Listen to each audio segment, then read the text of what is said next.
Bienvenue dans le Saviez-vous, la rubrique d'Eniavox Media qui vous révèle les faits marquants du continent africain aujourd'hui.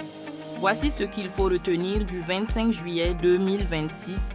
Afrique de l'Ouest, sécurité et politique. Mali, reprise d'Anefis.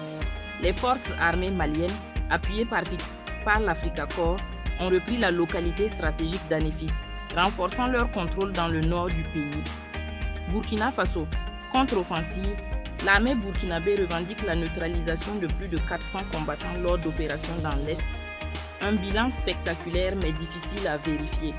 Niger, attaque de Diagourou, une vingtaine de soldats nigériens tués dans la région de Tillabéri, rappelant la vulnérabilité des postes avancés.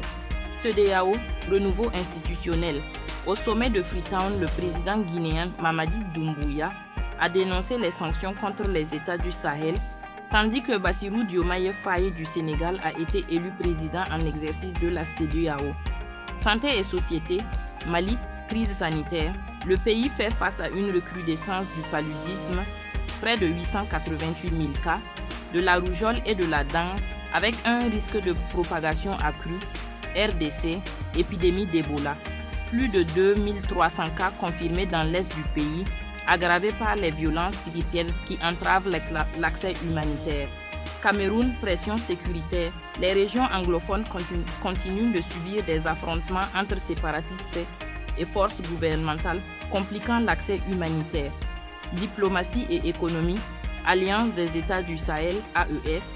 L'organisation poursuit la construction de ses institutions, dont une banque confédérale pour l'investissement en parallèle de la CEDEAO. Guinée, discours de Doumbouya.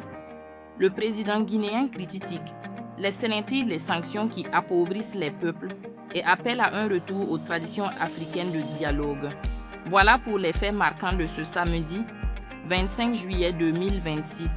Restez connectés avec Eniavox Media, voir le son, entendre l'image. À demain pour un nouveau rendez-vous avec le Saviez-vous.